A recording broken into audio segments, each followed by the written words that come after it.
Hi. Hello.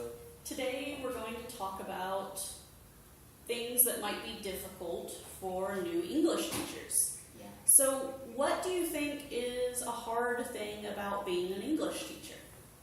Talking with English teacher because we can't understand the English teacher's name. Good. What about you guys? What do you think? Organizing the class. Getting students to interact. Yeah, that's a good one. What do you think is the most time-consuming part of being a teacher? Organizing the class. Yeah, preparing the materials. What if you teach writing? Still preparing the materials. You think that takes more time than grading? Well, it's factored into preparing the materials because you have to return the graded materials to the students. Okay, that's a good point. Well, today we're going to talk about grading papers. So we're going to talk about reading and editing and grading. Oh my. So this is to help you guys learn how to handle the paper load. As you know, as English teachers, there's many assignments, lots of grading. So let's talk about some ways that we can help with that. First of all, people sometimes wonder, why is there so much to do? And a lot of research shows that teachers feel pressured to give many written assignments. It can take 20 to 40 minutes per paper, according to current research. Can you imagine if you have 100 students and it takes you 30 minutes for a paper? How long would it take you to grade a set of papers for 100 students? 3,000 hours. 3,000 minutes. Yeah, so like about 50 hours. That's way too long. So let's talk about some ways that we can cut back so that it only takes us maybe a few hours a week. Okay. So first of all, some general strategies. Ask a mentor teacher, someone that's at your school who's maybe close to retirement. They've worked there 20 or 30 years. Ask them, how do they handle it? Yeah. Mentor teachers can be a really big help. Also, provide scoring guides or rubrics. This way you have a nice, neat little chart, and instead of having to comment, you can just check. Did they do well on grammar? And also, if students give you their work by email, it's great to let Microsoft Word help you. Use a computer. That'll take care of the basic stuff. You still have to check for content and style, but that will help you with all the grammar and spelling and make your job much faster.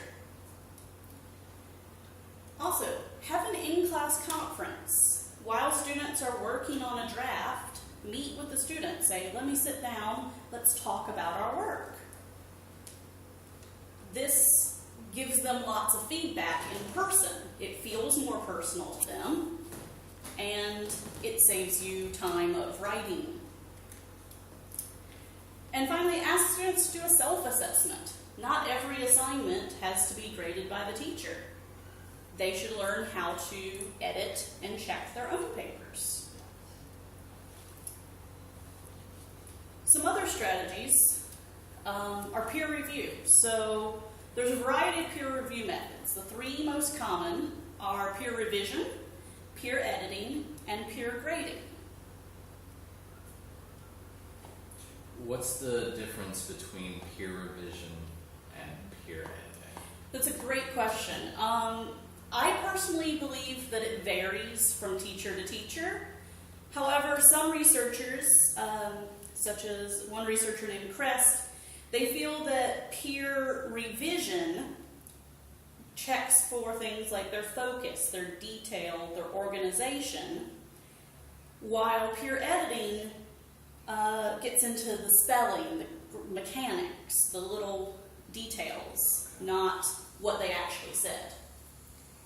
So the technical stuff versus the feel of the stuff. Exactly, yeah. So technical is more on what they call editing. The feel is more what they call revision. Okay. And having having students help each other, it's really great because it can save time and it allows the students to have a larger role in the writing process. They learn by looking at each other. Finally, planning and organization. This is your time management skills. Create a student portfolio to stay organized. Have a little cabinet where you keep a folder with each student. Use another technique called sampling, has been studied by researchers. This is where, if you're mostly checking for content, instead of reading everything they write, pick a paragraph. See, did they use a good voice? Did they use a good style? This allows you to quickly check for style and saves you some time.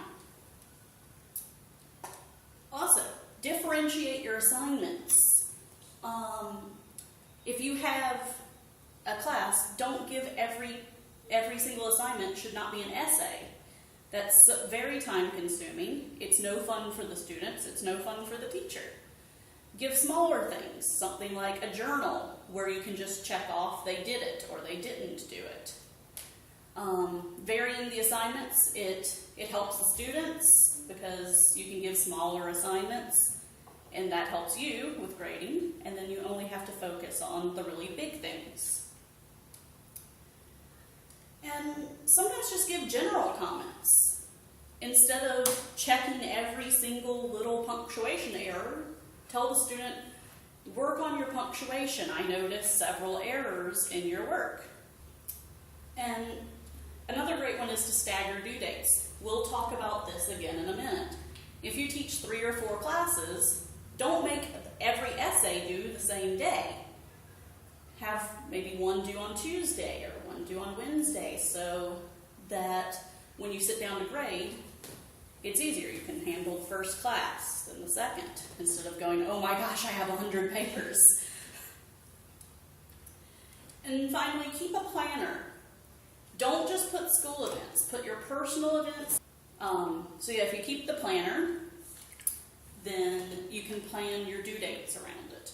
You know when you have something, maybe you have a child, you know, oh, their birthday's this week, maybe I should postpone, maybe the big assignment should be due the next Monday so that I don't interrupt my family life for grading. So let's take a minute to look at this sample plan. And here, I'll move this so you guys can see it better. So, what problems do you see with her sample schedule? Class A and Class B, Class A, it's the same class every day, Monday, Tuesday, Wednesday, Thursday. Yeah. For each day, Yeah, everything is due on the same day. Yeah. What suggestion could you make to her for how to make her schedule more manageable?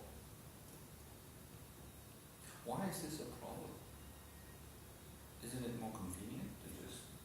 The problem is all of the writing assignments show up at the same time, and you have to grade them all at the same time. That's right. I'd say to stagger them. Okay, and so the last thing that we're going to look at is a sample schedule.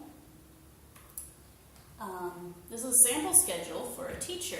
She has 6 classes a week and includes her time at her lunch. She has several breaks. And it also includes her personal things. She does yoga. She knows that on Friday she always has a big family dinner and they go see a movie. But she also has about 5 hours of grading that she needs to do for these classes every week.